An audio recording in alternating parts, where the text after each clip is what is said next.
lot of guys who are saying that they are very black-pilled about what the current dating situation looks like. People online, agencies like reach out and ask if you have OnlyFans. Like, when did that become socially acceptable to ask a woman, hey, is there pornography of you I can buy? One of the reasons why people like Ben Shapiro or Jordan Peterson or the Red Pill, one of the reasons why they got so big is because people on the left refused to talk to men, especially white men, about any of their issues. We can't do that in places like Canada or the United States without being called xenophobic or racist. And I think this is my issue, because I've debated so many, I'm not saying you're a white nationalist, but I've debated a lot of really far right, like Nazi white national people say this. Here's my issue. Happy that he's taking the time to come chat with us. Destiny, how you doing? Hey, what's up? I'm doing great. Doing good here. Actually, I'm lying. I'm being Canadian and just being friendly. I'm sick. So if my nose gets more red throughout this stream, it's because I have a box of tissues next to me. But do you prefer Steven or Destiny? Are you good with either? Definitely Steven. Steven? Okay, gotcha. I came up during the era of YouTube where screen names were kind of common. So I used to be roaming millennial, and then I kind of abandoned that. But yeah, I know how it be. So first off, happy Valentine's Day to you and everyone in the chat. Yeah, happy Valentine's Day to you as well. Yeah, for anyone who celebrates this, I mean, admittedly very commercialized holiday, but I thought we could kind of talk about some relationship stuff in honor of the holiday. I want to open up with a question I think could be interesting. Do you think it's easier or more difficult to find love today than it was, say, 25 years ago? I'm gonna be honest, I just woke up like 15 minutes ago. I had a late night last night. You're asking me the hard-hitting questions. Yeah. I would say that I'm gonna give you the most way. It's like in some ways it's a lot easier, in some ways it's a lot harder. I think it's easier in that you're connected to more people today than anybody could have ever been connected to in the past, which is amazing, right? If you were like an introverted stable boy in the past, you couldn't hop on a social media app and, you know, talk to however many girls you're able to match with. That being said, I think the standards and what people expect in relationships has dramatically grown. So it in one way it's like easier to meet people, but in other ways it's a lot harder. So like something that I talk about for men is that probably like 50, 60, 70 years ago, as long as you could like work a stable job and you weren't a total lunatic, you probably get a wife, because women need to go and find men, marry them, and have a family. That was kind of like the path for everybody. But now that people have so many more paths available to them in life, it's I guess the value add for a relationship is it's competing with a lot of other things. Now, so you say that like women had to get married and stuff. What do you mean by that? I mean, before women were as educated and before women had as much a place in the workforce, you're like, if you're a woman and you're like 30, you're not married with a kid, like what are you doing with your life?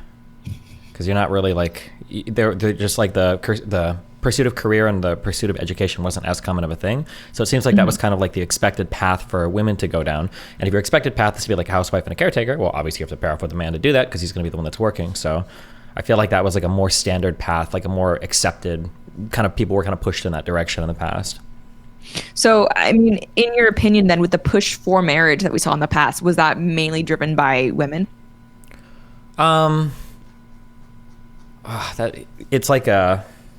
It's like asking like which wheel of a car is the most important. I mean, it was probably driven by women to some extent, but it was also driven by women because it's also like what men wanted, but it was also driven probably by men because it's what society needed, and then like families pushed you towards it, and then like that was the social expectation. Like, I don't know if I could ever say there's like one force there that was pushing in a direction.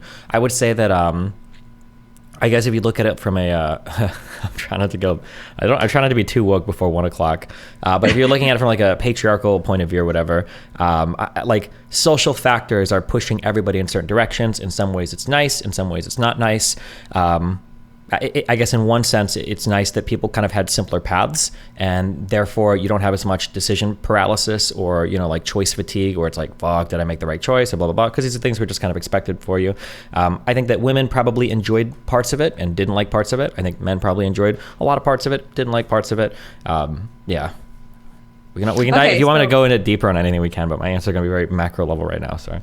No, that's good. Okay, so then it's not necessarily easier or harder today. Would you, Steven, do you prefer being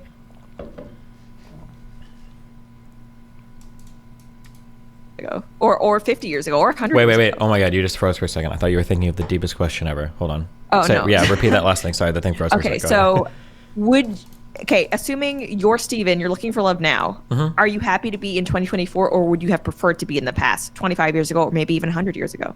I mean, I like this era now 100%. But also, if I was born, 50 years ago, maybe I would feel differently. You probably wouldn't know different. Yeah, of course, yeah.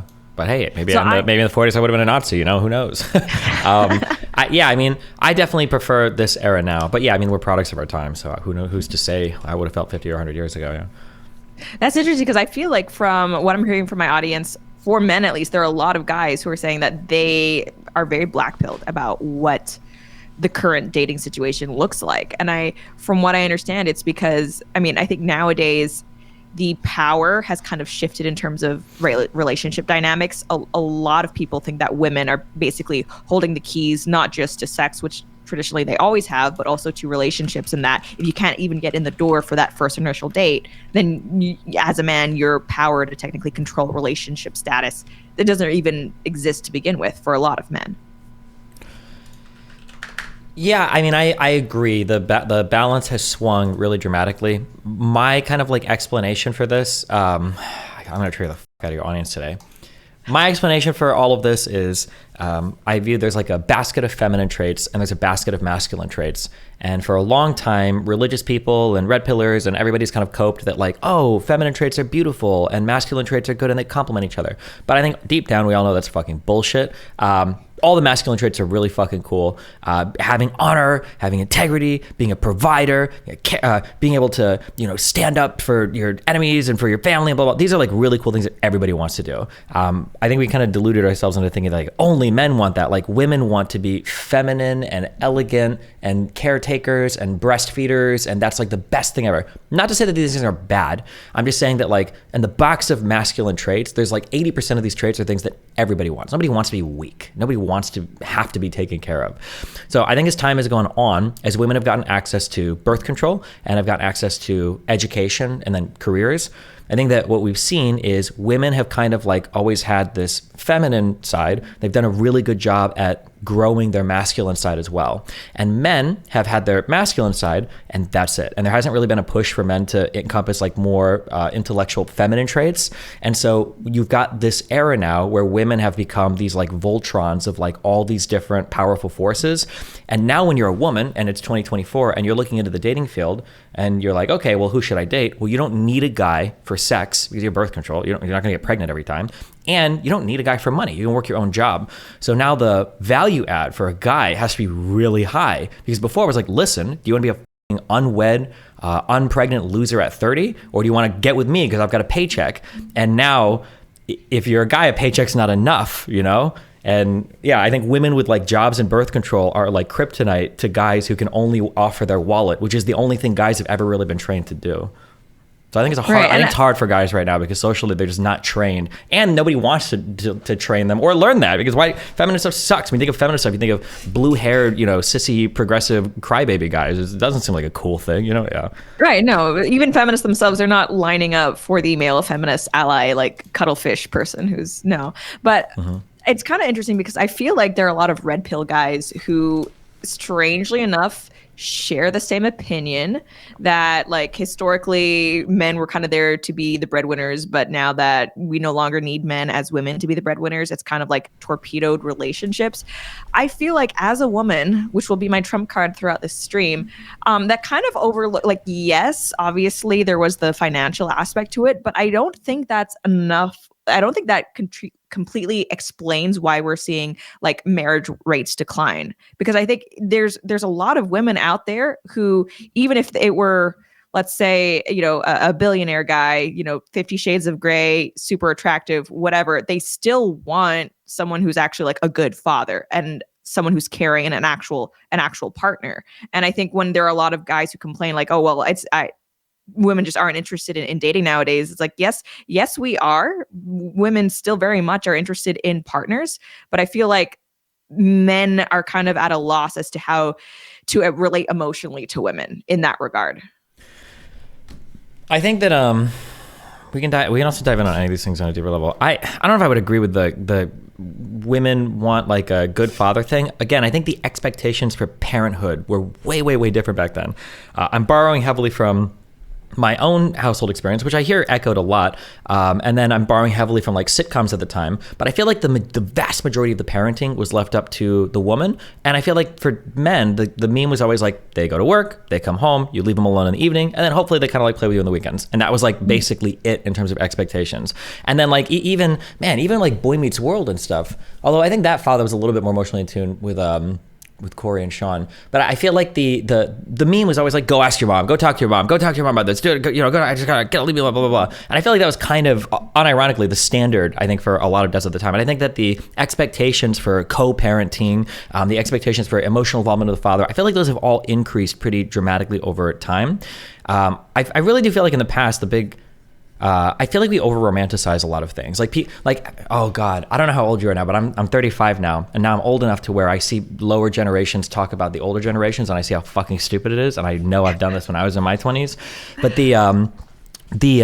some girl on Twitter was tweeting out. She's what was she? I think she was a Gen Zer. She tweets out and she's like, this is bullshit. I work at Walmart 40 hours a week. Did you see this video? Do you know what I'm talking about? Yes. Yeah, she's crying in the car. And she's like, 20 years ago, on minimum wage, you could afford blah, blah, blah, blah, blah. And it's like, 20 years ago, I worked at McDonald's for $5.15 an hour. You can afford shit.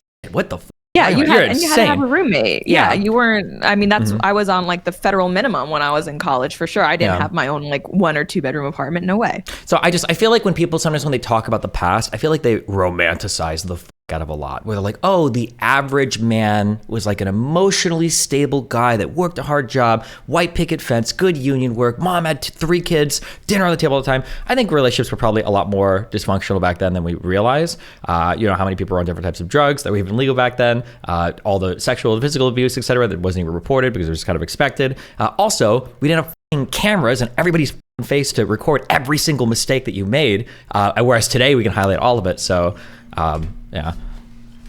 Okay, let's talk about the father thing, because I feel like you're right. I mean, I do think we romanticize the past in a lot of ways, specifically on the right.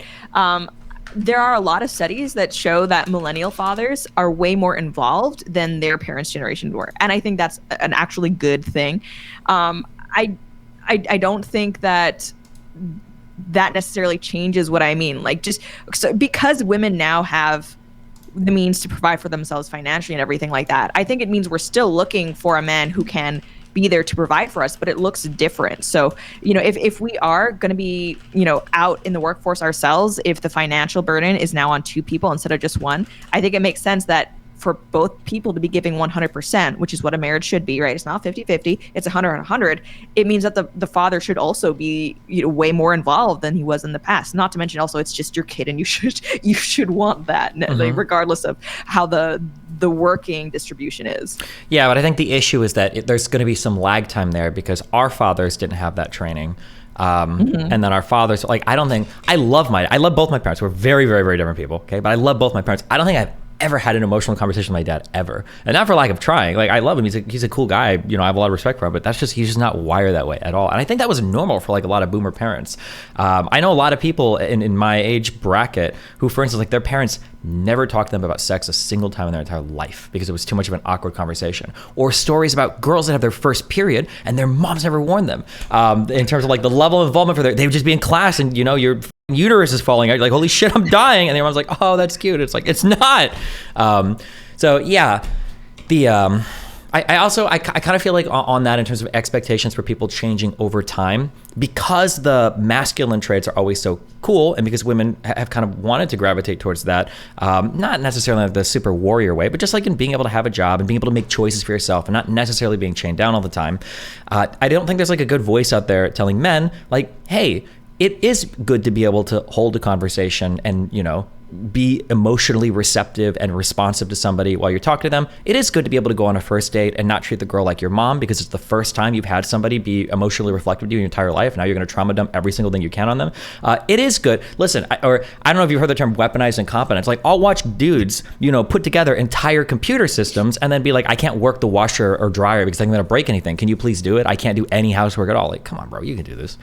Yeah, no, I had an ex-boyfriend who, like, literally told me that he screwed up doing something in the kitchen so that I wouldn't ask him in the future to do it, and I would just do it. Yeah. I've done that Yeah, before. no, I think that's in the past. I think that's but, fun, but I mean, it's funny that you kind of mention the, I guess, willingness to have those emotional conversations. So my dad, I'm really close to my dad still. Like, we do movie reviews together on my like Mediaholic channel. He's great. That's but he's awesome. also an Asian father. So he is, there's a difference in the way that emotional vulnerability is between the cultures. And he's always been very like happy to tell me he loves me. Same thing with his granddaughter, my daughter now. He always says, Grandpa loves you, Grandpa's here for you, all of that. But there is like a level of, I guess, not being comfortable with those more emotional topics. And I'm not necessarily sure that being a good or strong father figure necessarily has to equate to having those more emotional or vulnerable moments. I think even like if we look cross-culturally, there are a lot of cultures that have very strong father figures, very involved families, very different than the American boomer version of Homer Simpson, where it's like, oh, go ask your mom, I'm actually just an avatar here after work, and I'm not really gonna be hands-on with the kids, that don't have that same level of expectation of emotional vulnerability. So like I'm not saying emotional vulnerability from men is a bad thing, but I don't think that we necessarily even need more of that to have more involved fathers, if that makes sense. I think that, so I would say, I think that emotional vulnerability is really important for fathers, but I would say that the way that fathers and mothers, or on a really broad level, the way that men and women express and experience emotions can be a bit different. And emotional vulnerability for a man might look a little bit different than emotional vulnerability for a woman. I think that when you have, especially young boys, I think it's there's a different feeling. Well, I shouldn't have to explain this here, because you probably feel the same way about looking up to, I'm thinking like in school, like older men versus older women. If you're a young boy, being able to look up to an adult male that is giving you like guidance or, some sort of life lessons or whatever, it feels different. You feel like you connect with it more, synergize with it more than if I'm thinking like an older teacher who's a woman is like giving you the same advice. It feels like there's like a better connection there. I guess it feels like the types of emotional struggles, the growing pains, the experiences that men have versus women. It's nice to have the same sex figure there because they have a more shared foundation, I guess, of experiences to talk to. I think that's fair. I want to ask you about OnlyFans and how that's changing the romantic landscape today. But first, I do have a big thank you to the sponsor of today's video, a sponsor I'm so excited to have, Factor. So I've actually been using Factor for like a year and a half, if not more. The first time I ever had a Factor meal was we were home from the hospital, and obviously my husband and I, we were super busy, had a newborn. We were able through Factor to get fresh, healthy meals within like 2 minutes of microwaving. And that's it. We didn't have to order out. It was right there delivered to our door. And eventually we became a loyal subscriber. We've been with them ever since. So Factor, basically, they're delicious, ready-to-eat meals that make eating better every day easy. You'll have over 35 different options a week to choose from, including keto, calorie smart, vegan, and veggie, and more. And there's even more to enjoy with over 55 nutrition-packed add-ons, including things like smoothies, breakfast, and desserts. And they say 2-minute meals. I can microwave mine for like a minute and a half, and it's totally fine. So the idea, you can go to your fridge, minute and a half later, have a healthy, fresh meal that you didn't have to order out for, that it's not just garbage. That's amazing. Especially if you're trying to lose weight, Factor is one of the easiest ways that I found to do it. You can also sign up and save. They've done the math. Factor is less expensive than takeout, and every meal is dietitian approved to be nutritious and delicious. It is the perfect solution if you're looking for fast upscale options done easily. Flexible as well. Get as much or as little as you need by choosing 6 to 18 meals per week. Okay, there's no prep, no mess meals. So head to factormeals.com/Chen50 and use code Chen50 to get 50% off. Again, that is code Chen50 at factormeals.com/Chen50 to get 50% off. Guys, I hope you do subscribe because, again, I love these guys. I want to keep them happy. So a huge thank you to Factor for sponsoring this video. Okay, let's talk about OnlyFans. How common do you think OnlyFans is amongst the average population of, let's say, women in their 20s? Because I've had men comment and say, oh, it seems like every woman's on OnlyFans. I don't think that's true, but I think it's fair to say it's definitely more than it ever has been. Like, basically women involved in sex work. Obviously, OnlyFans itself as a platform is pretty new. I have no idea. I wish there were solid numbers on this because the perception is so different between different people. Like if I'm hanging out with somebody who's like kind of a normal human being, a normie, if you will, who just like goes to school or, is like working and is whatever, like some of them have like heard of OnlyFans because they're kind of like familiar with internet culture and that's about it. And then I'll talk with other people who are like, oh yeah, like me and like all 3 of my friends are on OnlyFans and we all like do this, blah, blah, blah, blah, blah. I truly have no idea. I feel like it's hard to get a fix on it like anecdotally because our friend groups are going to heavily dictate people's inclinations to go off and do this type of content, Like if you were to ask, me if I was an idiot, you were to ask me how many people do YouTubers streaming, I'd be like, I don't know, probably like 10% of the population are like YouTubers or streamers. Right, because but like, that's your social group. Yeah, exactly, yeah. But it's self-selecting. And I feel like if you ask the average like red pill or people that are like really far in one direction, like how many girls do you think have an OnlyFans? I think a lot of them would legitimately say probably 20 to 40%. I think a lot of people would say this for women under 30. I'm like, that number's probably really high, but maybe it's not. I don't know. It'd be nice to actually get like data on that, but I don't know if that's ever possible to get. Yeah. It would be nice because I mean, I'm in a social circle where everyone that I talk to on a day-to-day basis, we're all in, perpetually online. We all heard of OnlyFans, but I was on the Whatever podcast. That was my first time ever meeting someone who had an OnlyFans account. Like all of my female friends, and my friends are basically only women. None of us have OnlyFans.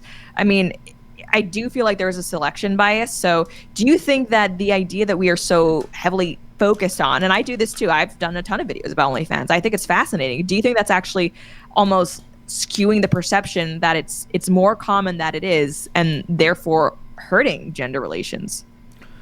Would it hurt gender relations? I don't know if it would hurt gender relations necessarily, unless you like. Do you think OnlyFans hurts gender relations? Why? It would depend on how many people are doing it, right? Why would that matter? Or just like as a concept? Okay. So here's something that I have a hard time sorting through. I don't know it's just hard to know. So one of the arguments that I hear a lot of men put forth when it comes to OnlyFans is that OnlyFans have corrupted women's brains, OnlyFans and social media, because women are able to get infinite validation from men who want to f them whenever they want. And that was never a thing in the past. But then when I talk to especially older women, what they'll say is, that's not true. Every single woman since she turns about 12 has had infinite offers for dick for the entirety of her life. Every single guy you meet will potentially at least want to f you, if not more.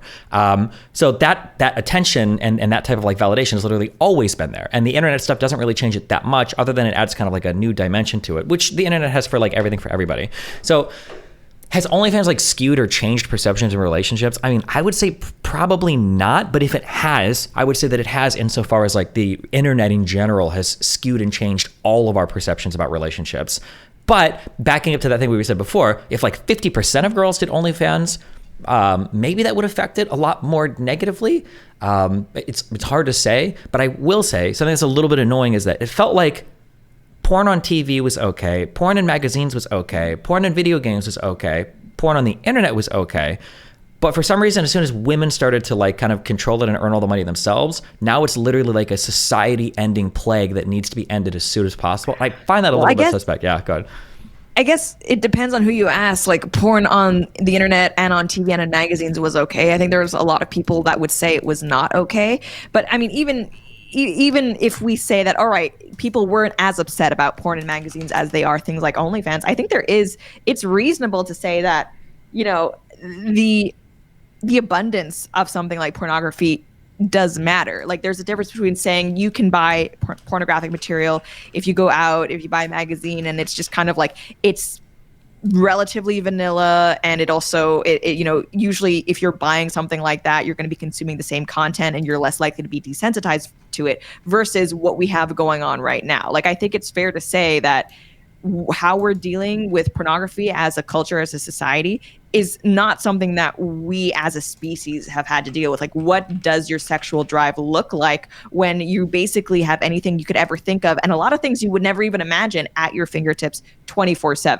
Like, I think it's reasonable to say that OnlyFans has been an escalation of a problem we've been seeing for a long time now, for generations, literally, which is that the increased availability of pornography. Like, I don't think it's fair to say this is just OnlyFans specific, but it's just online pornography in general, and OnlyFans is part of that. It absolutely, I think, is a different problem than generations previously have had to deal with. And I think it does contribute to worsening relations between men and men, because I feel women and men, because I feel like men more so now are seeing women like literally as a commodity that they can buy, where it's not just, oh, pornography in general is available to me. This woman's nudes specifically are probably available to me. I've had like people online agencies like reach out and ask if you have OnlyFans. Like, when did that become socially acceptable to ask a woman, hey, is there pornography of you I can buy? Because that's what's happening now. It's crazy. I feel like there are parts I agree with, there's parts I disagree with. So one of the things I said before is I wonder how much OnlyFans is a problem versus just the internet in general. Like, I do agree that OnlyFans is kind of presenting, and porn, maybe online porn in general, is presenting kind of like unique challenges to people today.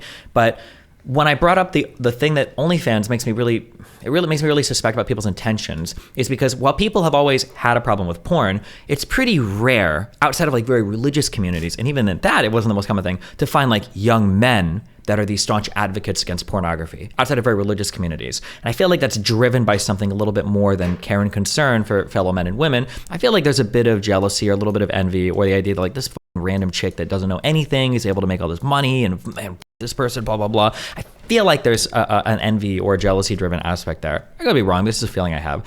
Maybe you're right, but also, sorry about the runny nose, but also I feel like with young men specifically, and it's true, like now in a way that probably we haven't seen, I mean, maybe since the Crusades, we have like young men taking up the banner of like sexual morality, right? They're policing these thoughts and stuff. I feel like it is self-interested in a way. I think for a lot of these young men, they're looking at these women and they're thinking, man, I would love to date you, but I don't want to date you as an OnlyFans model. So I think there's like, there's this condemnation, but it's also born out of, this is what women in my generation are increasingly looking up to and becoming, and they don't want that. They want their dating prospects, I guess, to not be on OnlyFans, which I don't think is unreasonable. I've heard this narrative before. I have never met a guy that would even be in the same league or have the opportunity to date a girl that's successful on OnlyFans and like turns her down. I've never seen that happen in my life. That might be a thing, but it feels like generally the circle of people that are complaining about these types of women have zero overlap with like the actual people that could date these types of women. That just is generally the case. But I'm being a little bit mean there when I say that, but that just seems to be the case. But I mean, there are, I know the type of person that you're referring to who would maybe like be very judgmental, condemning them, but also like, let's be real, if that woman were like, hey, do you want to be my boyfriend, then jump on that. But there are, I mean, people like Michael Knowles, Matt Walsh, they're happily married, they're fathers. I think there is a version of a man out there who, yes, for, moral reasons is against it. Yeah, that's true. But I mean, like Knowles and Walsh are, no offense to your ilk, these are very, very far right people. So they probably would pair off with also women that share like similar social values. So I would hope that if you meet a woman, like for instance, if you meet a woman that goes to your church, that's part of your community, you start talking about she has an OnlyFans, that'd probably be a really big deal. And I imagine that would probably not be okay. So yeah, there's gonna be some people that definitely have no preference for that at all. Backing up for just real quick on the OnlyFans thing, something again that I have a really hard time sorting out is like you mentioned that OnlyFans and online porn presents like a unique challenge to people today and the impacts on us. I don't disagree. I just wonder sometimes how much the internet has changed everything, and then from the internet, people can pick and choose like whatever their particular pet project is to say this is actually the worst thing, when in reality the broad thing is like the internet. So like a long time ago, there was a guy called Jack Thompson who was attorney that hated violence in video games, and he like went on a crusade against it, and he was like, this is where all the problems of the world are coming from video games. Or you've got people on Twitter today, and white supremacy and Nazi talk is the worst thing in the internet, and it's empowering everybody to turn everybody secretly into Nazis. Or for red pillars, it's OnlyFans has ruined the modern woman, and now women eat hot chip and they can't even cook anymore, and blah blah blah. There are some things about the internet that we know are really bad, and there's some things we don't know, and I feel like we harp more on the latter than the former. So for instance, for OnlyFans and even for porn's impacts on relationships, I did a debate a while ago on this. It's really hard to find data on like, how does porn actually affect us? Right. I feel like there are a lot of people that make a lot of really strong claims that the data doesn't support. Not to say that it doesn't have really big impacts on us. It might just be really hard to study. But one thing I do know is something that's really well researched is social media is horrible for young people, especially teenage girls. It impacts your mind so much. And people will come out and say things like, well, I'm just against OnlyFans and porn because I don't like to come out of my women, or I don't like how women are making this, blah, blah, blah, blah. Okay, well, why not say something about like the horrible impacts of social media on students? Because it's a really big deal. And that's really well researched and super empirically validated. I feel like the selective focus, again, is one of those things that makes me wonder, yeah. And the fact that it's like, this is like the internet is mind-f***ing all of us. And there are different facets of the internet that mind us, but it's not just because it's porn. Or it's not just because it's a thing. It's because now we're like connected to a billion different things at the fingertips, you know, every single second of the day, and that's like having a lot of wide-reaching impacts on our lives. No, I think that's fair. I will go the super chats, guys. I remember a few years ago, someone online, I posted a photo of myself, and they said that my philtrum was too long. So it's the distance between your nose and your lips. Oh yeah, I definitely noticed that when I joined today. I was like, oh my God. But that's the thing, like I had woken up that morning, not a care in the world about my philtrum, and now I'm like introduced to this new complex, and it's like that for women. And yeah, I mean, I think it's fair to say that the internet in general is a problem, social media especially, and I feel like OnlyFans, it's almost like the social media of pornography. So you have all of the potential issues that might come with porn use plus social media, and it's together at the same time. Yeah, it might be. We have the access is also a lot harder too. Did you talk about family stuff at all, or no? I want to. Family stuff, yeah. Sorry, SG199 says women selling themselves at a push of a button. I feel like that in and of itself is reason to talk about OnlyFans, because like the possibility of becoming a porn star was always out there for women. The possibility of becoming a prostitute always out there. But I think OnlyFans has made it that much easier, where the lower bar to entry has actually incentivized women to give it out, to give it a shot. I mean, you probably already have a webcam, a phone. There's nothing stopping you from it. And, you know, I don't think as a society we should be just banking on the fact that it's too hard to become a sex worker for women to not do it. Like, there should be other reasons why women don't do it. But because OnlyFans took that step of lowering the bar, I think that is why it's getting a lot of attention and criticism from people who are like kind of right-leaning or conservative or against sex work, including, I guess, sex-negative feminists. Yeah, I mean, I don't necessarily disagree that it makes things easier, but like, is it not at all concerning, for instance, that I'm pretty sure when you poll kids now, their number one job that they want to be is a YouTuber? Isn't that a little bit scary? I think that's very concerning. I mean, yeah. Like even from my side, I told him like, bro, you're going to college. Like you're not skipping college. You're going to go to school. You're going to get your degree. Okay. You're not doing this shit right out of high school.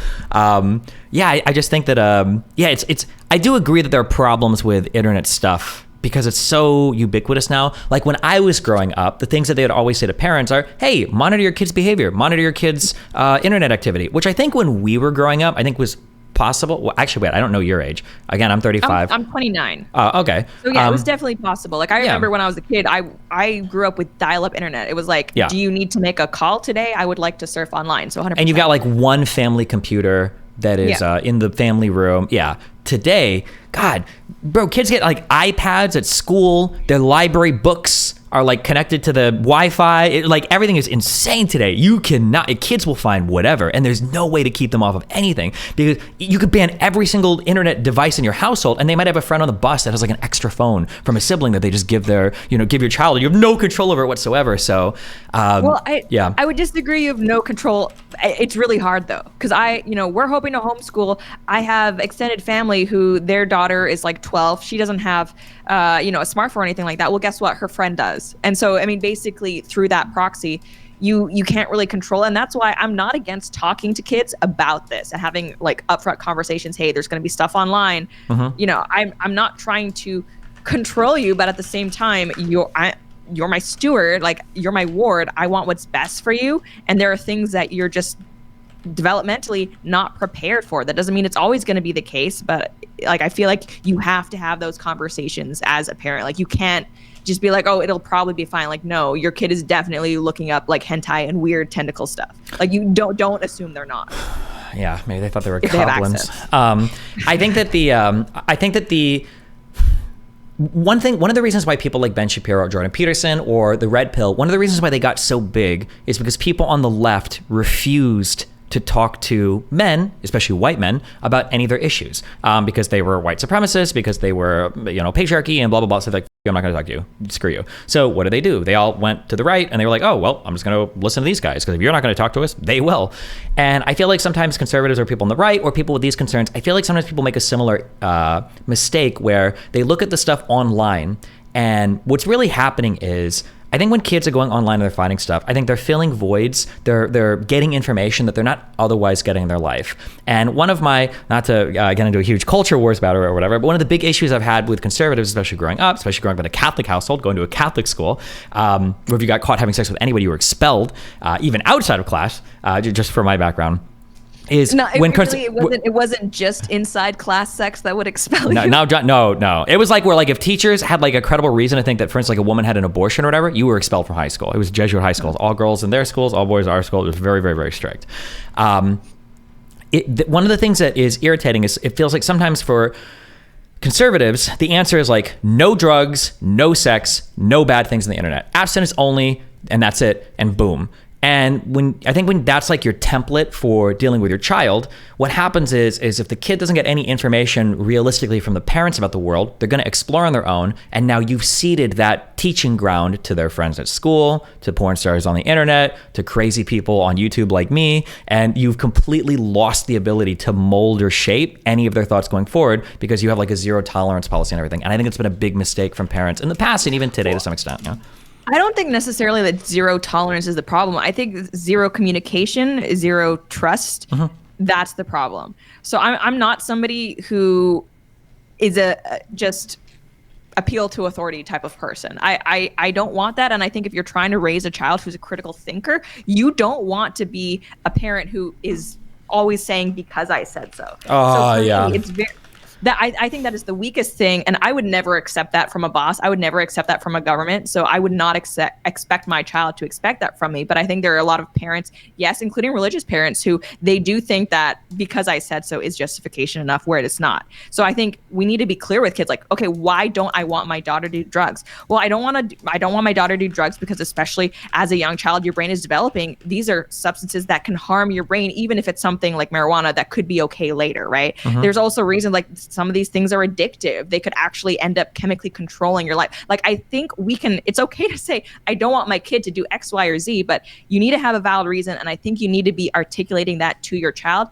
Where, Catholic schools, I come from that background as well. There is often no attempt to articulate why that's bad. Yeah. And it's the same thing with sex as well. Like, STDs, pregnancy, just never mind regret, doing something impulsively because you're young and maybe not being able to take that back later. That enough, I think, is a reason to be like, hey, you don't rush into this. But that's not really something that's talked about. I think the authoritative approach from conservatives, that is damaging when you're dealing with, really anybody, but especially young people.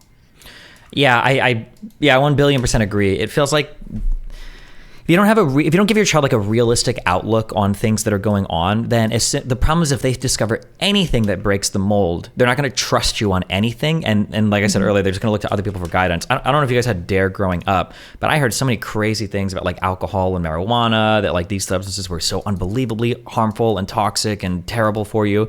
And then it's like you go through high school and it's like, okay, well, there's a 17-year-old guy now and he smoked like every single day. Being an upperclassman. So how is this kid not dead yet if these drugs are so horrible and I've been told this for so long? And then you don't just trust anything, Yeah. So we do super chats.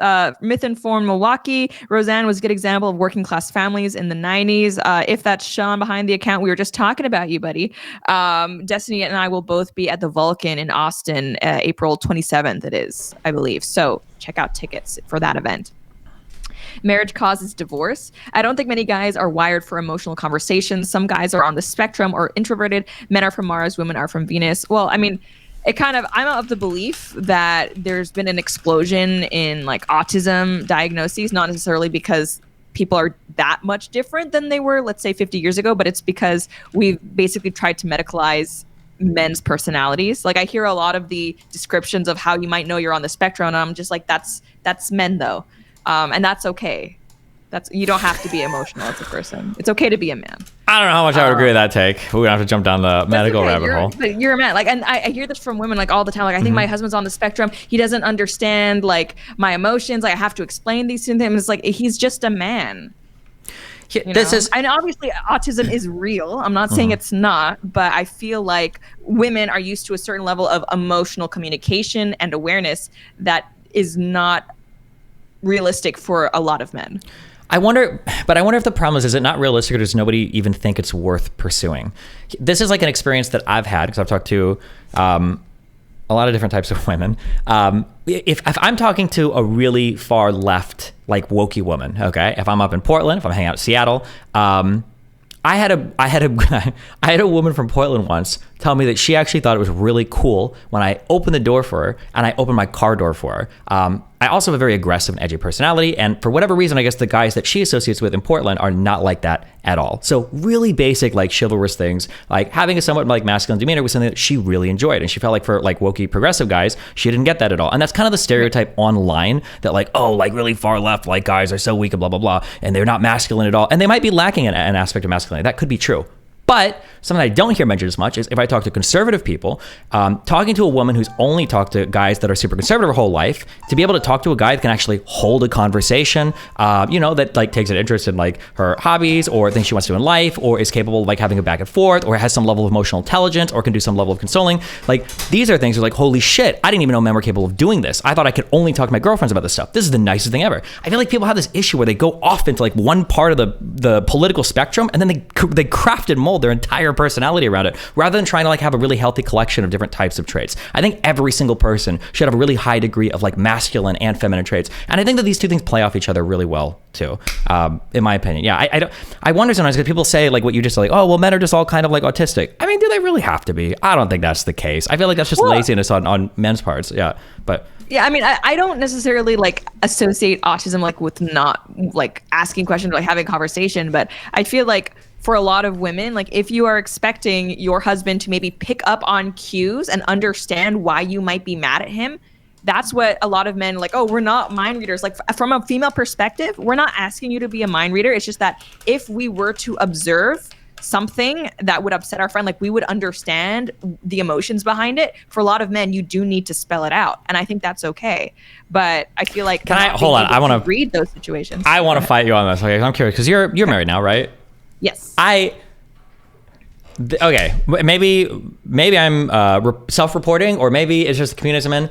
I feel like 99% of the time, a guy says some shit where he's like, well, I didn't know you were mad. You didn't tell me shit. I feel like what's actually happening is you definitely know. When your woman is mad, you know when she's mad. Absolutely. You might not know what exactly. They know when we're mad, but they won't understand sometimes why we're mad. No. It's not that they don't understand why they're mad. It's that they don't want to talk to you about it because they don't want to get in trouble. So what they'll do is they're like, oh shit, okay, well she's mad. Well, I'm going to be on my fucking shit over here. And then eventually something's going to happen with this confrontation. And it's going to be like, okay, what? I don't know why you're mad. I don't even know what you're mad about. You haven't said anything to me, blah, blah, blah. And the guy might act incredulous, like, well, I'm not sure, blah, blah, blah. But no, he absolutely knows. If he's been dating her for more than 2 weeks, he knows when she's mad. And but that's my feeling. And I think sometimes it gets like swept up in this. I want to hear from you guys, but I feel like a lot of the times, like it's a man will need to explain, like, I'm mad because you did this, which to me means this, and therefore this. I've had a lot of conversations like that. And I feel like that's way more common with men. Again, like if that doesn't happen to you, that's great. I don't know if it's fair to say like just like men as a gender are just kind of like basically feigning ignorance in order to avoid confrontation. I think so. I think everybody does. I think women will do it too in relationships where they'll kind of like where they'll feign ignorance as well. Maybe to use more stereotypical examples, maybe it'll have to do with like sex related stuff where the husband really wants sex and the woman will kind of like go to sleep and she's kind of like angling away from him and the guy will kind of like rub her, touch her, and she'll kind of like roll over and blah blah blah. And then like the next morning the guy will be like, hey, I feel like we don't do anything. She's like, oh well, it's not like you're trying to make any moves or anything. Like I didn't even know you wanted to. The woman knows, right? Like, I think all of us are kind of in some ways like non-confrontational. We kind of like don't call each other out on each other's bullshit because confrontation is difficult. And yeah, that's just my feeling. But yeah. Okay, we have another one from Nye BSFP. Legal but not encouraged is like how it used to be when you were a stripper. Good in between. I'm guessing that's referring to maybe like pornography or OnlyFans as a whole. Marriage causes divorce. Pornhub and IG does contribute to relationships dissatisfaction, but a lot of humans are serially monogamous, not wired for a 50-year marriage. What do you think of that? Because I do have friends from college who I guess are serial monogamous. So they've not been in any one long-term relationship, let's say like 50 years, but they've just kind of gone from like relationship to relationship that is monogamous, but each lasts maybe a max of 5 years. A Taylor Swift, if you will. I've seen, because I've done unfortunately all the is it David Buss, the Evo Psych reading on serial monogamy and everything. when evo psych people or evo biology people say we're serially monogamous, I don't think that means that we have a bunch of short relationships. It just means that we tend to be in only one relationship at a time. I think things like single, monogamous, one-on-one relationships that go over the course of years or decades, it seems to be the case that that's like our evolutionary, biologically normal or ordinary pattern. But how much of that is like genetically coded into us versus how much was just a result of the tribes we were in is hard to know. So for instance, we might say today that people date around a lot more. Well, it might be because it's a lot easier to find a partner that matches you in some ways. It's better than it used to be before. Whereas when you were in tribes of like 120 people before, I mean, if you're dating one dude, I mean, how many other guys are there to choose from? You're not gonna be upgrading or switching around or picking different guys all the time. There's only gonna be so many people. So I think in today's world where you're connected to so many more people and there's so many more options, it's probably harder to be like, is this the right partner for me? And then, unfortunately, so in some ways the right pushes too far because you guys are crazy, and in other ways the left pushes too far because they're crazy. I think sometimes there's too much of a stress put on finding your perfect partner versus that's like the left push is find the perfect person for you, and the right push is like we'll make your relationship perfect. And there's got to be a combination of those two things where like you don't just find the perfect relationship, you find a really good partner and then both of you work together on making a really good relationship. And that building of a good relationship is going to overcome, even if you find somebody that's a better match for you in the future. Right? Like if I'm married to somebody for 5 or 10 or 15 years, there might be a girl out there that's actually better for me if we would have met 15 years ago, but I've spent 15 years building a relationship with this one woman. I can't overcome that instantly just because I find somebody else that can support me in bot lane or something, or can do some hobby or whatever that I have. Yeah. Yeah, well, I mean, that just makes me think of like, there's this kind of this meme in Christian colleges where it's like ring by spring, where it's like you go there basically to get your MRS degree. So if you're a woman in Christian college, a lot of them literally just going so they can meet men who are college educated, which I'm not against, like, more useful than a lot of degrees out there. But, just because you are both committed to a relationship, that doesn't necessarily mean you should overlook trying to find someone who is more compatible. You can't, like, yes, sheer will get you through a relationship, but there are some people who it's going to be easier with. And I know I got flack because my husband and I, like, we dated, like, we were together for like a year and a half before he proposed or something like that, which I guess in our circles is considered a long time, but I'm not against making sure. A year and a half was considered a long time? Yes, okay. It was considered a really long time. It was like dragging I would get like comments like, the marriage is supposed to last longer than the dating. It's like, okay.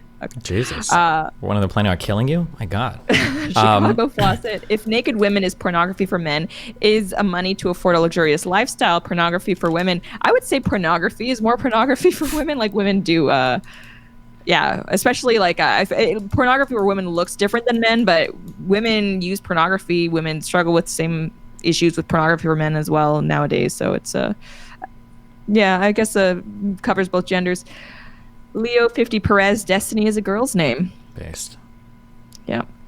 Extro, there's a difference between dating and marrying. Most guys would have no problem dating an OnlyFans model, but that's as far as it would go. Marrying one is a completely different thing. I think most wouldn't. I think there's a difference between like sleeping with someone and marrying someone. I think there's a lot of men who, even if they're thinking about dating, still wouldn't want to date an OnlyFans model because that's going to involve, I guess, a level of emotional attachment and just closeness that they wouldn't necessarily want from someone that they know marriage is just like not a possibility. What do you think? I think there are going to be people that wouldn't, but And obviously OnlyFans models do get married. It's not everybody.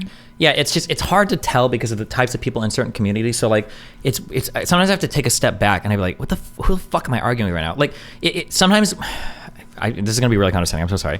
Not to you, but like imagine going to, imagine I go to pick my son up from school. Okay, he's in 7th grade, and I start like debating all the kids in school, and I'm like arguing about them and like owning them, and I'm like, these guys are so stupid. I feel like that's what it's like going into red pill spaces, and people are telling you like, well, these are what relationships look like. This is who I would date, and blah blah blah blah blah. And this is like a guy with body count 0 who's never dated anybody in real life, isn't in his entire life. He had like one girlfriend from Gaia Online when he was like 12, and he's telling me what the ideal relationship looks like. I remember when I was sitting across from Sneeko one time, and he was like, was this when he was 22? And I was asking questions about like what he thought his future relationships or marriage looked like, and he's like, oh, well, like I figured out, like I know exactly what women want. It's like, bro, you're 22. How many relationships have you even had? And he was like, I think he told me like 10 or 15. And I'm like, what the fuck are you talking about? What? Those are relationships. Those are DMs. What do you mean 10 or 50 relationships or 20? So it's hard to sort through like what is the real relationship takes. How do people actually feel? Would somebody date an OnlyFans girl? Probably. I think there's definitely a group of people that wouldn't, but there's definitely a larger chunk of people that would, that I don't know if people acknowledge. But yeah, it's the culture and everything is also changing so fast too. Like I remember growing up, the idea of having like a nude leak or something that's like the end of the world. Holy shit. Right. And not to say that wouldn't be really embarrassing now, but like the culture has changed a lot on that because of just how common like all of that stuff is too. So I don't know who's to know in 10 or 15 years where we'll be on that. Well, and there's a difference between stated preference and revealed preference, which I feel like a lot of people will use stats of like, oh, well, I saw one just today. 15% of women on social media, whatever dating apps, would not go for a guy who is 5'8" or less. And so I saw that sharing, and they're like, oh, okay, so only 15% of women would date a guy who is 5'8" or less. That's obviously not true. Like, that's obviously not true. I think the average height in Canada or at least Quebec, where I'm from, is like 5'9" or something. So, like, obviously, women are dating men who are below that. But I feel like what happens is that for a lot of these dating apps and things, people will have like an ideal, or even like the interviews on the streets that women do, like how much should your ideal partner make, and they'll say like some crazy number. That's not to say that they're only going to date someone who meets that, like, because obviously that's not the case. And it's fun that we can make fun of how unrealistic they are. But if you're using that information to be like, this is why I can never find a relationship, that doesn't make sense. Like, obviously people are dating outside of those preferences. Yeah, and it seems like even more than for the revealed preference thing, like people can have preferences, but those preferences aren't necessarily like outcome determinative.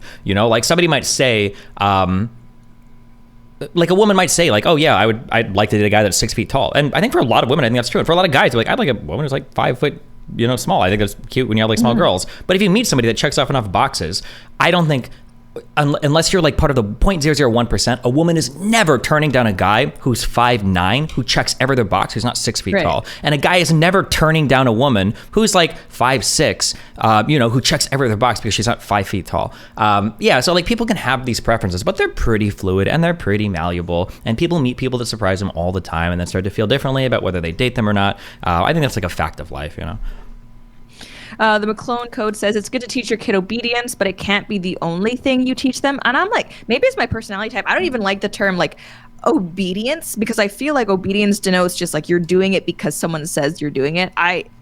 Obviously it takes time, but I would like a relationship with my daughter where she trusts me, that like I'm making good decisions, that she knows I have her best interests at heart. And then, it can be more than just obedience.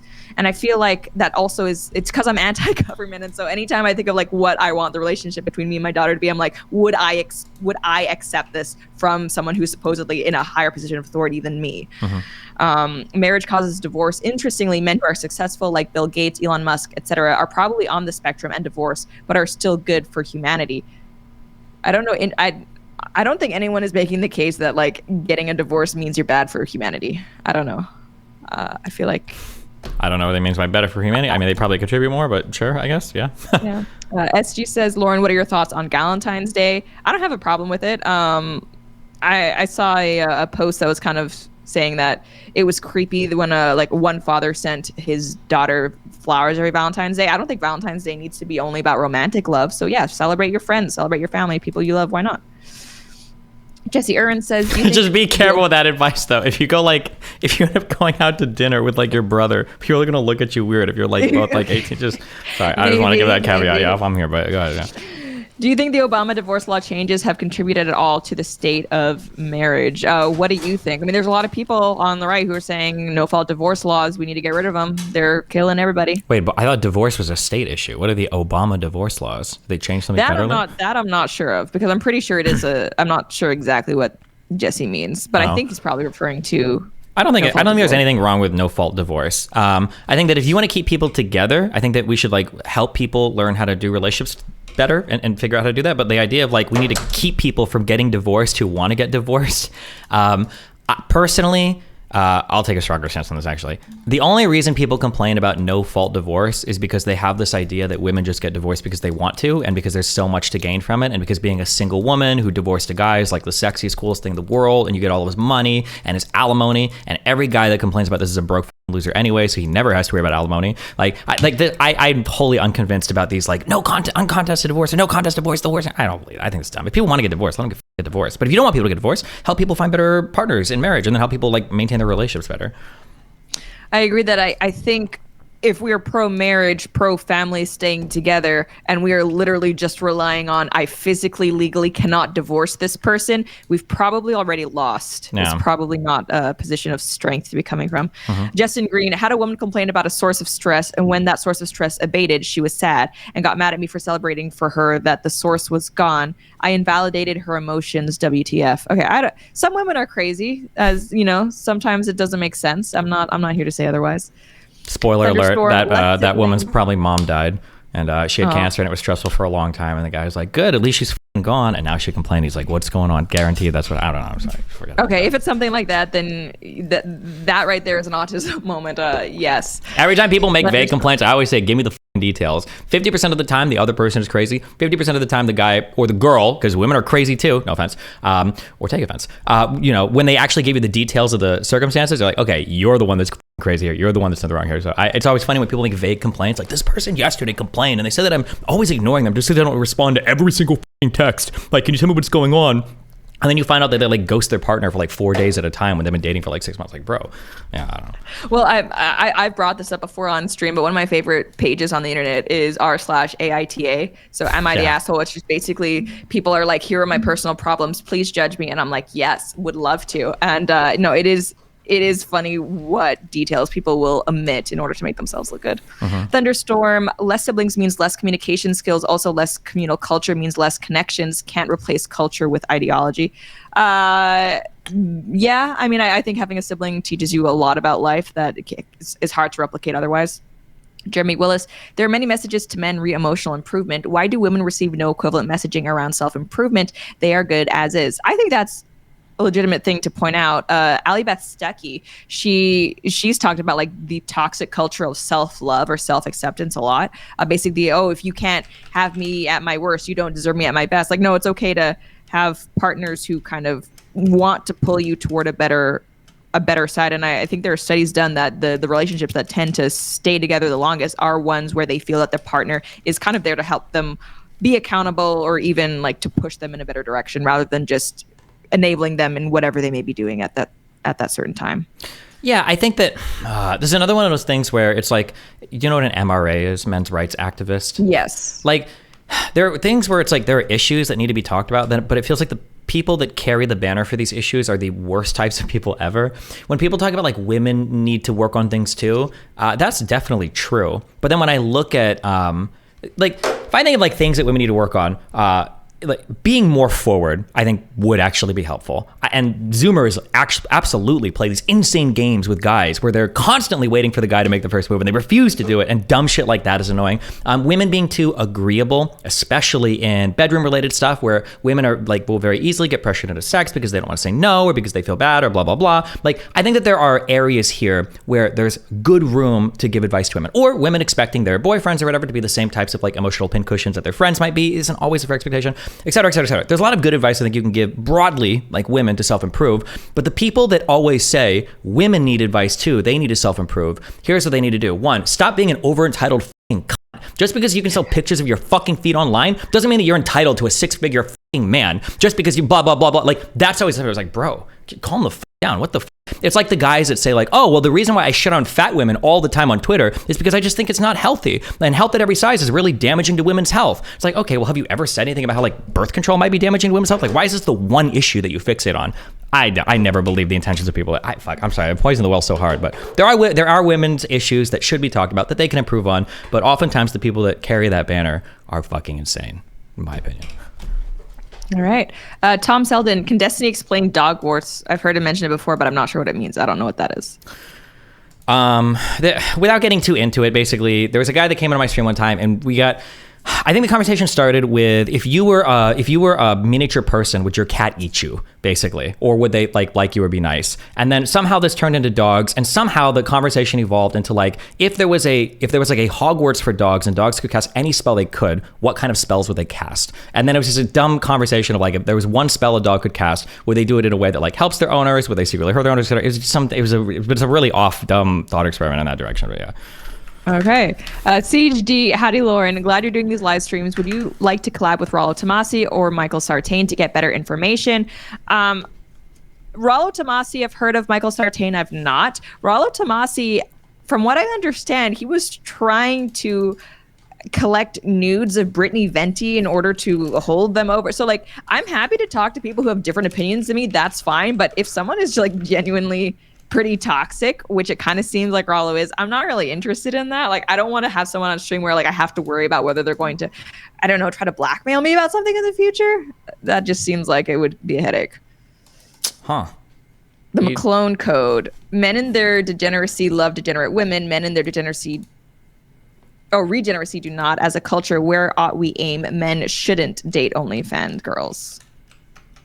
Well, I think there's an interesting like conversation we had about the pull and the push of like OnlyFans, because I'm happy to like say to women like, let's talk about OnlyFans, let's talk about the long-term implications, how it's going to affect your ability to find a partner going forward, what it's going to mean for, you know, your children going to school in the future if those pictures come out, unless we also have a conversation about men who are subbing to those OnlyFans girls. It's basically meaningless. I don't think we can only focus on one side of the issue. And it's funny. So like the Whatever podcast, I would love it. They always have like OnlyFans girls on. I would love it if they would like have an episode that was OnlyFans simps. Like instead of the girls, they have the same side of that, but like the men who are enabling that. They do have that on every single episode. It's called The Audience. An OnlyFans simp? It's called The Audience. Yeah. I'm just kidding. Go ahead. But I know what you mean. Yeah. That would be good. Brian, you should do that. 150 years ago, a man would marry a former brothel woman and move to another territory where they weren't recognized. Fast communication means the whole world is no longer a hiding place. That's interesting. Lone Boy 63. This is the least I've disliked hearing Destiny talk. I find myself agreeing with him when it comes to politics, though. Throw up emoji. Okay, so that actually is a good place to leave off. You recently had a like 2.5 hour conversation with Ben Shapiro on the Lex Friedman podcast. Mm-hmm. It did feature Ben Shapiro in a leather jacket. Still not sure how I feel about that. But I thought it was really interesting. What were your takeaways of that conversation? Nothing. Nothing? Without getting too, there's like a whole mind thing or whatever. When I approach political debates, there are certain types of preparations I'll do depending on the type of person I'm debating. Ben Shapiro is somebody that I think is more intelligent than most people in politics, period, really.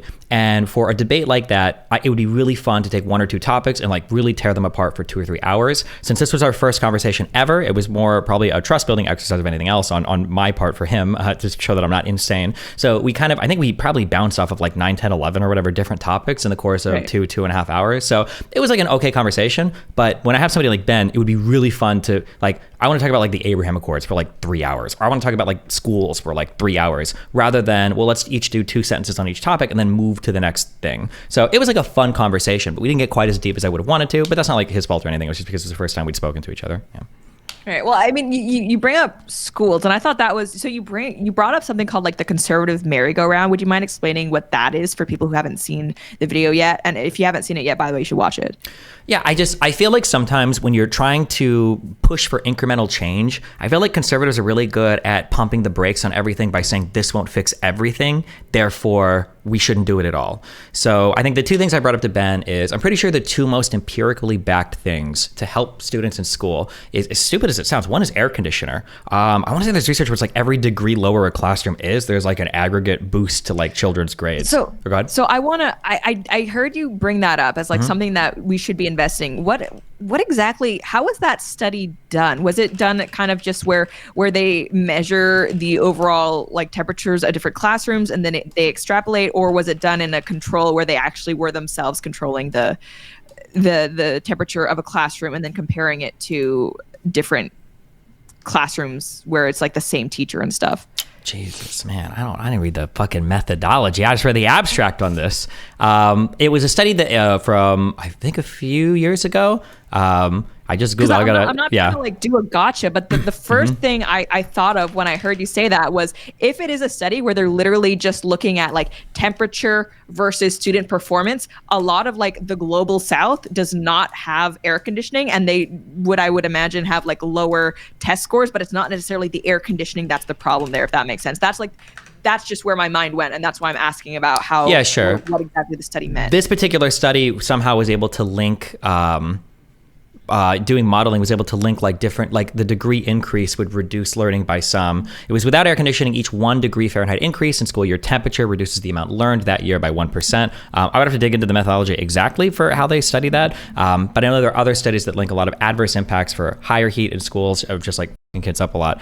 I mean, if you want to have a big research about this, I can go and actually read like the full studies later, but I didn't dive into the methodologies on these. I just know that the heat thing and the food thing are two things that I've heard that are, one, they seem like no-brainers. I don't think we should want kids to go to school and be in like uncomfortably hot temperatures, and we don't want kids to go to school and be hungry. And two, they're really easy. I really like is tractable, the opposite of intractable. An intractable problem can't be solved. I like easily fixable problems. And giving kids lunch and having air conditioning, these are like easy to fix problems. It's not an infinite amount of money black hole, like maybe like homeless populations or war on drugs might be. It's an easy thing with a fixed solution. It's not something that it's like, oh, how many air conditioners do we need? Or like, oh, how many billions of lunches? Like, well, you know how many kids you have to feed. So if there's like easy changes like that can incrementally improve children's lives, I think that's good.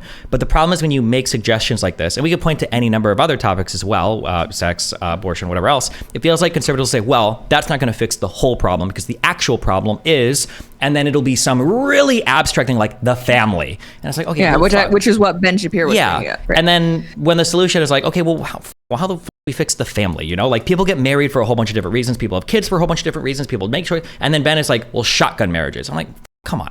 Like, I don't think there's a realistic solution. And then I felt like I got conservative merry-go-round right there. I was like, well, okay, well, me. Maybe we can make small incremental changes in schools to help children learn better. And he's like, but what about shotgun marriages to fix the family structure? I'm like, I don't know about that, but yeah, that's basically what I'm talking about when I say the conservative. Yeah, well, I think it's true. So like, obviously when we talk about like school performance, having 2-parent households is like a huge thing, but we should very much advocate for that as conservatives, but also like if someone is, for example, like running as like school superintendent or like governor, they need to have a policy on school that is beyond just like everybody get married. Okay, 100% agree with you there. Yeah. I was surprised. I will say I will agree though on the conservative side too, though, that there are sometimes too many fixations on incremental changes without thinking about like, well, what are the underlying problems? People on the left do have that issue. I would admit that 100%. But people on the right have a really hard time accepting any incremental change too. Yeah, just a summary. Yeah. Well, I thought it was strange that maybe I missed it, but he didn't bring up things like school choice or teachers unions at all, right? Did he mention teachers unions? I don't remember. He might have. I'm not sure. But I think we focused on like the shotgun marriage idea. Yeah. Right. Yeah. So I thought that was interesting from Ben Shapiro, that like school choice is like this really big issue right now. And he didn't bring it up as a conservative way, like, hey, this is actually a policy we can introduce in the hopes that improvement comes to students. I thought that was interesting. Something that I've also been like reading a lot about is like when we look at the disparities for different groups in terms of like their standardized test scores, chronic absenteeism is actually a huge problem in a lot of different communities and a lot of different schools. And it's something that like, wait, chronic absence, is that like kids skipping schools or apparently in the household? Yes. Or okay, gotcha. Yeah. And it's like that is something where, because I've also seen when policies are introduced like, truancy charges and stuff like that to actually like say, okay, you have to get to school. The complaint then is that it's just fast tracking the school to prison pipeline. So, I mean, guess what's your take there? It's like, if chronic absenteeism is a huge problem in a lot of inner city schools, which it absolutely is, it's something that hopefully parents should be taking more control over, but they're not always. What is then the right policy? Like how do you make kids show up to school? I don't know how you do it. And now forgive my audience, or forgive me to my audience. This is where my major conservative side is going to come out. I am a big believer in the saying of, what is it? It's like idle hands are the devil's play shop, or idle minds are the devil's play shop, or whatever. when you look at kids, okay, I was really lucky in that my parents worked really hard to send me to a nice private school. When I went to school, the reason why I didn't sell drugs or get involved in crazy stuff, it wasn't because I was a good person or that I was a better person. Well, I mean, I went to private school, Shapiro, but not just because of that. It was because there was so much stuff to do all the time. I was in band. Sometimes we had to show up at 7 a.m. to do like early morning rehearsals. There were after school clubs. There were athletic events. There are so many different things going on from the early part of the morning to the, into the middle evening-ish, right? 5, 6 o'clock, depending on how late your particular practice went. When you have that much stuff going on during the day, you don't have really time as much for like premarital sex as much, or, like drugs or getting into all this crazy trouble or whatever. Kids that are skipping school, when you're at home and there are no parents around and you've got like 8 hours in the day to do like whatever the fuck you want, that's like some Ferris Bueller shit. I just think it's not good. Truancy is really bad. And whatever you can do to like get kids into school and to get them into those environments so that they're not as likely to get into trouble, I think is a really, really important thing to do, I would say. Mm-hmm. Okay. Well, and you guys talked about schools. You also talked about foreign policy. I feel like you guys weren't that misaligned when it comes to the whole Israel situation. And we don't need to like go into the whole thing of that. We just had like Dave Smith on. What did you think of Shapiro, I guess, macro level, his foreign policy stance? I think we actually probably have quite a few disagreements. I have Trump derangement syndrome to the end of the universe, so I just really wanted to have a lot of time to talk about how much I hate Donald Trump, so we didn't get into foreign policy as much. Ben Shapiro is one of the few last old school conservative-ish kind of people, almost neocon. He hasn't fallen to the side of the evil populists like you guys all have. So he's still pretty hawkish on foreign policy, which I appreciate because in some ways I am incredibly hawkish. I think given the opportunity to dive really hard into foreign policy, I think I would be a big proponent of America's hawkish policies right now, and I think I would be highly critical of some of the hawkish policies we've had in the past. And I think I'd probably talk a lot more about, like, I kind of agreed with Ben that like there has to be an off ramp for the Ukraine stuff. We don't want to be in a forever war, et cetera, et cetera. I don't think we're there yet, though. I don't even know if we're close to that yet. So I'd probably argue a lot more about Ukraine. And then for Israel-Palestine, I spend most of my time fighting with pro-Palestinians that think that, as long as you're brown or oppressed, you can do literally no wrong, which is insane. Right. But with Ben, I would fight to the death on a lot of stuff related to the settlements in the West Bank. I think it's incredibly toxic. The need to push for some actual long-term solution with the Palestinian people, that Israel has to be a better partner for peace. They need to stop pretending like the entire world is out to get them. It is fine. That country is not facing existential threats of annihilation anymore. They don't have to act like it. These are the areas that I think I would push really hard on for foreign policy. And I'd probably attack Trump a lot more too. He gets way too much credit for the Abraham Accords. He doesn't get enough credit for how horribly fucked up the Afghanistan pullout was, which I think was almost entirely his fault. But yeah, those are my broad takes on that. Mm-hmm. So I guess regarding the settlements, what do you think your stance is, I guess, misaligned with Ben Shapiro's regarding that? I think that on a very broad level, Israel-Palestine is like, it's like one kid being like, I want to beat the shit out of you. Give me a goddamn reason. And that's Israel. And then the other kid is like, I'm going to give you all the reasons. And then that's like Palestine and the surrounding Arab countries. So I think Israel, like, it wants to act out, but then the other countries around, they always give them a good excuse to do it. It's like, okay, well, I can't really fault them. But I would say like the last 20 to 30 years have been a pretty big departure from that. The Palestinians are no longer represented by the Egyptians, the Jordanians, and the Syrians. They have no real allies anymore. Egypt is a strong country. They've got security guarantees from people all over the world. It's time to calm the down and work out peace with the Palestinians. Treating Palestine over the last 20 or 30 years like you treated the entire Arab world coming for your throat, from 48 onwards or from 1880s onwards is ridiculous, and Israel needs to drop that.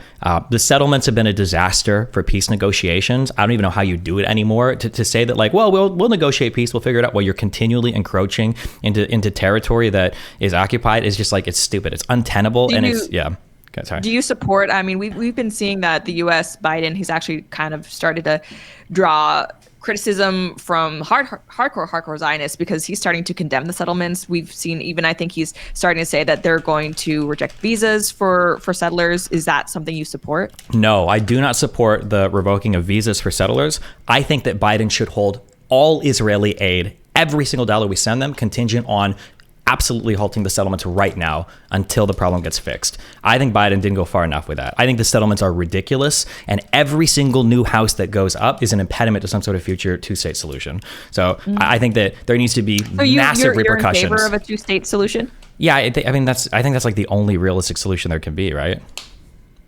I mean, it's interesting because I was talking to Daniel Cohen, who's very, very critical of Israel, and then also Austin Peterson.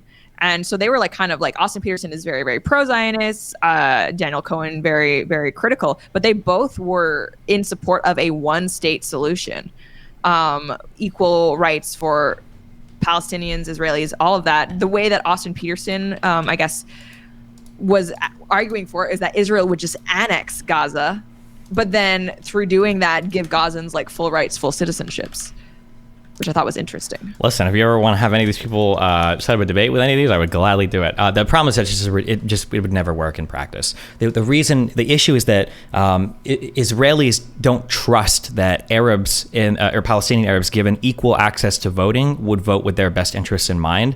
And I think they've got good reason to believe that over the past 30 or 40 years. Don't you think it's kind of it's a little bit interesting to call yourself like the one democracy in the Middle East while simultaneously saying, I don't want to give voting rights to these people because I don't think they'll vote in my interest? Well, it's not that they wouldn't vote in your interest, it's that they're anti-democratic. I don't think it's that crazy to say like we're the one democracy in the East, but we're not sure if we would be if we gave voting rights to the 4 or 5 million Palestinians that live here, which would also mean that they're probably going to vote for right of return for the 5, 6, or 7 million Palestinians that the UN has arbitrarily declared as refugees. And now we've got 12 million more anti-democratic people that live here. I don't know if you would be the one democracy in the Middle East anymore. I think that's the chief Israeli complaint. Right. But I guess it's like, that's my issue with the claim that like Israel is the only democracy in the Middle East, is that it kind of seems like you are selectively choosing who can and cannot vote in order to uphold a certain set of standards or like a certain homogeneity that I think if we were to like look at the West, we would never accept that type of behavior in a country like Canada or the US and still call ourselves like a liberal democracy. Well, I mean, kind of. So on the first part, I agree with you. This is why Israel in some ways wants to have their cake and eat it too. They want to say, and these are the strongest arguments. I personally, I don't like the apartheid argument, but if you're going to make it, this is the strongest version of it, okay?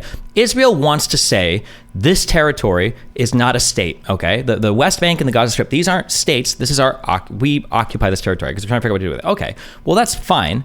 But if you want to occupy that territory, you can't encroach on it with settlements. And it's like, well, hold on. This is our territory. We can make settlements here if we want to. It's like, oh, okay. Well, if it's your territory and the Israeli people that you move in there can vote, why the f*** can the Palestinians there not vote? How the f*** does that make sense? How can you ever have people living side by side where some of them have voting rights and some of them don't? And then, like you said, yeah, still call yourself a democracy. It doesn't make any sense. That's literally apartheid. You can't have it both ways. So that's why I'm saying, like, yeah, there needs to be huge international pressure on you. Have to figure that shit out because it's just stupid and it's gotten dumb and it's still dumb and yeah.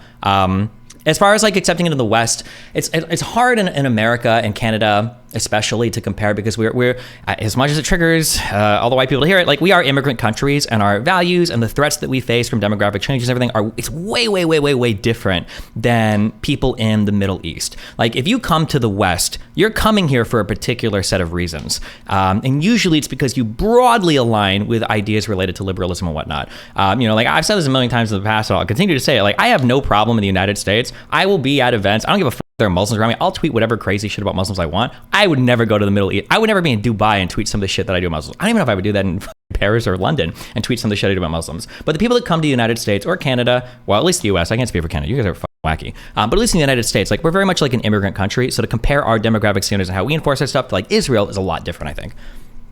But do you think that a lot of the people who are coming here are doing it because they broadly agree with liberal values, or do you think they're coming for economic reasons? I think those two things are very closely related, I think that liberalism, broadly speaking, things like private property rights and capitalism and the ability to work jobs and get an education, I think all of these things roughly tie together. I mean, I agree it might not necessarily be because they're like, yeah, I support like the Constitution of the United States, but hey, I mean, you don't have to support the Constitution to be a good American. That's the entire Republican Party right now. So yeah, I think that broadly speaking, I think that a person like a PhD Kenyan that comes to the United States is probably going to share more values here than they would with like a Ugandan warlord or something, I would say. I'm using really hyperbolic examples, but yeah, I think it's evidenced in like our Muslim population here. It's always a good one to point to. Like I'm pretty sure our Muslims are more tolerant, for instance, of gay marriage than like evangelical Christians are, which is like interesting. And you don't really see that much like Muslim extremism extremist violence over here. I think if I was in Canada, I'd be more worried about an indigenous person killing me in a church than a fucking Muslim. So yeah, but I don't know. That's just my feeling. That probably was a fair shot, but like, yeah, that's just my feeling on it. Okay. I mean, I know people in the chat are going to be very critical, and I would agree that I would disagree with you and agree with them. Like it's a different concern. Like the way that voting trends would, like, I think it's the same concern. Ultimately, it's you're dealing with, like, I don't want to say an indigenous population, because then like a lot of people who are not Native Americans this applies to. But if you're dealing with like one group that has citizenship rights and voting rights, I think it always makes sense to think who you are extending that franchise to and what their competing concerns may or may not be. We could talk about that very openly in regard to Israel, and they talk about it very openly as well. But we can't do that in places like Canada or the United States without being called xenophobic or racist. Yeah, that's a frustration. This is my issue, because I've debated so many. I'm not saying you're a white nationalist, but I've debated a lot of really far right, like Nazi white national people say this. Here's my issue. I feel like that falls on its face with two questions. So I might say something to somebody, like, okay, well, what are your thoughts on immigration? And they'll say, well, immigration is a huge problem. We get lots of non-white people that come, from places like Mexico, Honduras, El Salvador, Costa Rica, whatever. They all come up here through Mexico. They're going to change the voting demographics in the United States, and slowly we're going to see an erosion of our policies in the U.S. because of a different demographic of people moving here. Our demographic is, white, homogenous European stock, more or less, and their demographic is going to vote for something way different. And it's like, okay, chief, let's say that's true. Let's say that we ban all non-white immigration, or at least all immigration from like Central America and shit from the United States. And you want to go to your homogenous countries. Do you think people from fucking Sweden or Norway or Finland or France are coming to the United States and voting for Donald Trump? Do you think that people are coming from fucking Britain and you think they're like, Donald Trump, this guy's actually pretty cool? Like, bro, these people are going to heavily vote Democrat. You wouldn't like their demographic. In fact, it wouldn't be surprising to me. Fuck, I should look up numbers on this because it would be nice. It would be a good gotcha for people. It wouldn't be surprising to me if Hispanic people coming up from the South tended to vote a little bit more conservative than like people coming from like Scandinavia, just because on social values they might align with conservatives. Oh yeah, I wouldn't be surprised by that at all. And that's why, like, I don't argue around immigration from a racial standpoint. Like, I think it makes sense. Like, if you look at the policies that, like, someone from Venezuela might have coming over, I think it makes sense just from like literally a policy standpoint to say, hey, this doesn't really make sense. Like, does this align? Do we want to give someone the right to vote this quickly? I think it's like, depending on the route they take, like, within 10 years, potentially someone could be an American citizen, could be legally voting. And that's not even to mention, like, kids that might also be voting eventually. Like, it speaks to a cultural shift.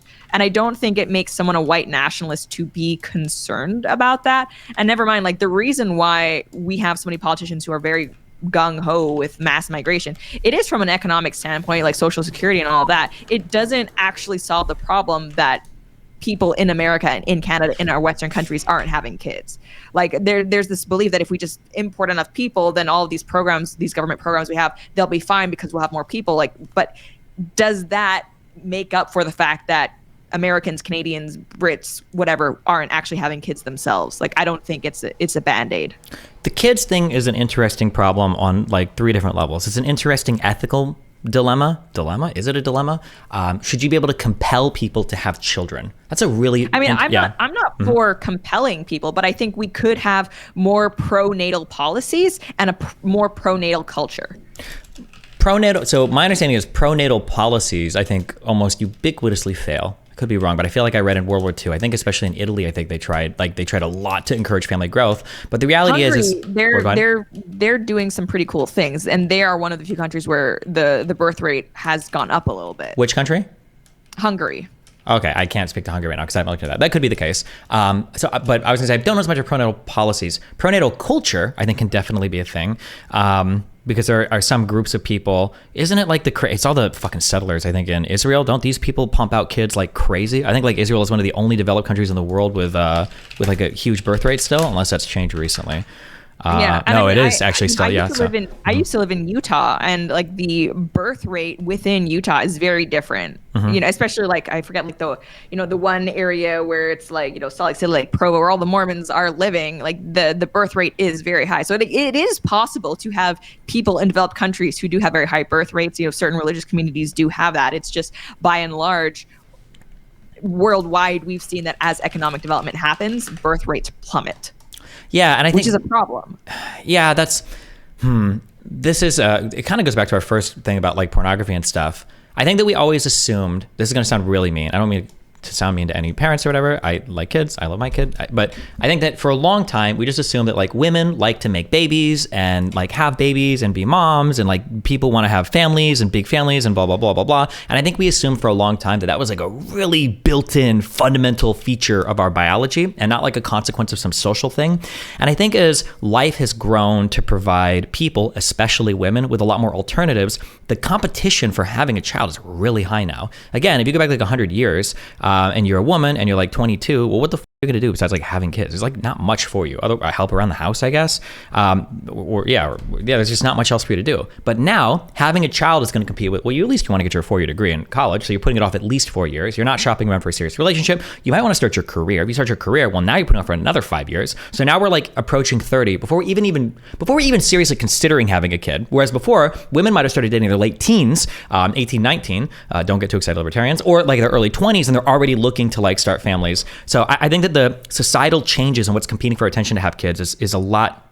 It's a lot different now than it used to be, which goes back to the ethical question of like, how much ought you compel people to have children? Like, let's say that our birth rates were 1.2 forever, as long as women could work and had access to birth control. Like, do we take those two things away, or do we start like picking and choosing and clawing some things back because women aren't fulfilling their obligations to have enough kids? I'm asking these rhetorically, like I know the answer. I don't know the answer. I think these are actually really interesting, really complicated questions, because there is a future at some point. I don't think we're there yet, but it's like, you know, the populations of all the countries are dwindling, and we're like, okay, well, I don't think this is working. I don't know. I don't know the answer to that. It's a challenging one, yeah. Gapples, we need to allow immigrants in, but ship them in our country, okay, beyond parole. Well, there's a solution that would upset everybody for different reasons. So, I mean, the thing is, I obviously don't think that we should be like forcing women to have kids, but I appreciate that you can at least accept that this is a problem, because I've spoken with like a lot of libertine people who will say like, well, it's no, like this is a conversation we shouldn't even be having. But there are actual societal consequences when people stop having kids. Like we're seeing that right now. You see it in Japan on a way bigger scale. Like they have ghost factories and things like that, right? There are people who are in retirement homes and they're being cared for by robots. And again, not even to mention the whole social security issue. So birth rate is a big problem. I mean, I've even seen people suggest, but simultaneously, the thing is, you also don't want to incentivize the dissolution of the family structure, which a lot of these attempts at being pro-child or pro-natalist in the United States have inadvertently done. Right. So there's a fine line to walk there, where you want to be supporting families, but you don't want to be incentivizing out of wedlock children. Yeah. It's a hard one, because like, so for instance, to even go back to the fundamental question, is the demographic problem in terms of age now, not race, is that an issue?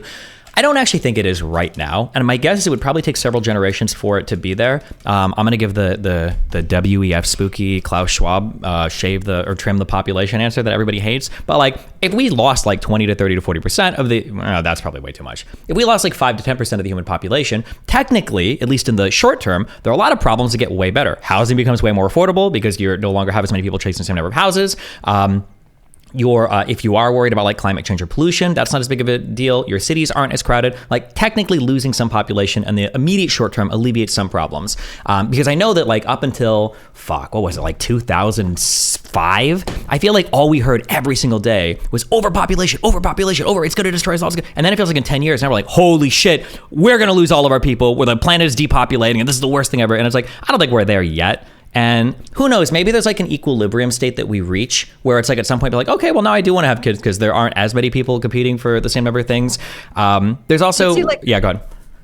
I actually have friends who, like, in Canada, housing crisis is really bad. They used to say like, I'm just going to wait until boomers die literally and buy their house. Right? But the thing is, that's not really possible when Trudeau is simultaneously importing immigrants who only go to these major population centers. So that's the problem. And it's not necessarily like, oh, this is a problem that we have 5% fewer people in the country. It's where those missing people are, right? Because it's not just we have fewer people, it's that we have a higher proportion of retirees and a lower number of people in the workforce. Like that's the issue. So we have fewer people who are working, who are now needing to support the bigger amount of people who are retired and not on the workforce. That's kind of the big issue there. I don't think that's an issue in the United States. I will say, because I see the other Lauren, I see Lauren Southern tweet shit sometimes about Canadian immigration, and I always want to say it's stupid because it's conservative, blah, blah, blah. But then I look it up. You guys do some wacky stuff in Canada when it comes. I feel like there were districts, what was it? You had like 40% of your population, or you're like bringing in more immigrants from like India. I can't speak for Canada shit. You guys are wacky as fuck up there. So you guys might actually have problems with that. I know in the United States, immigration is still considered, even illegal immigration is considered even a fiscal boon to our budget because they don't draw Social Security and shit. I can't speak to Canada. Your guys' shit might legitimately be fucking weird up there because yeah, you guys are on some wacky shit. But at least in the U.S., we're not having problems yet where it's like, oh no, the immigrants are f***ing us over. We're at like 3% whatever unemployment for the longest period in all of U.S. history. We are dying for workers down here. You should make a program like I don't know, call it Indians for Oil. We can ship up more oil to Canada. You guys can send us some of your immigrants. We can help shore up our employment a little bit better. You guys get some more economy shit. I don't know. Maybe that's we can work out a deal there. But yeah, everything that I say economically, I do want to be very precise. It sounds like I'm half joking, but like I really am only speaking from an American perspective because Canadians, you guys do have different issues a little bit that play out a bit differently. So the things that I say in America might not necessarily apply to your country. Damn, that was the Indian joke was too far.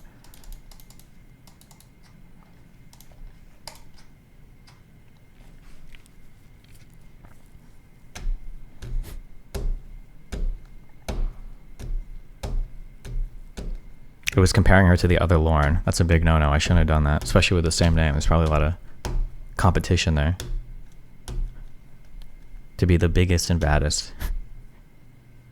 Canadian YouTube. Lauren East versus Lauren. I'm just kidding. I'm just kidding. Stop. Okay, I'm doing messages until she comes back. Hold on. We're gonna call her Lauren West just because you guys are being racist. Stop being weird about it.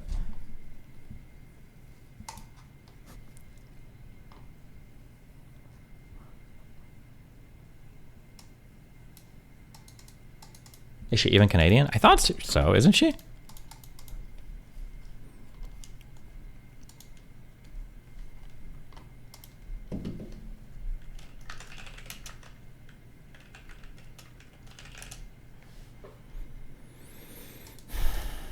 Thanks, Gregor.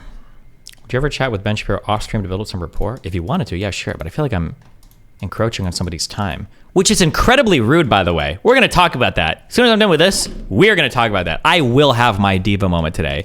I am so triggered because I'm very right. I'm sorry, shit.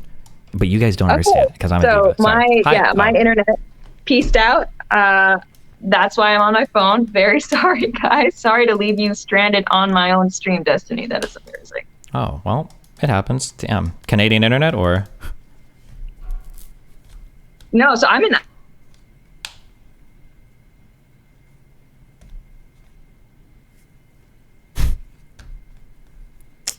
Wait, oh, sorry. You're in what? I'm in Nashville. Oh, well, what the fuck? Yeah, I know, right? Sorry that I cut out there, but I think we're about at 90 minutes. So I do want to say thank you, Destiny, for I guess all the time for great conversation. Where could people follow you if they're not already doing so? YouTube.com/Destiny. Yeah. All right, and huge thank you to everyone for tuning in. Again, apologies for the live stream, kind of just piecing out. And I guess on that note, I will see you guys next time, hopefully with some better internet. Thanks a lot. Have fun.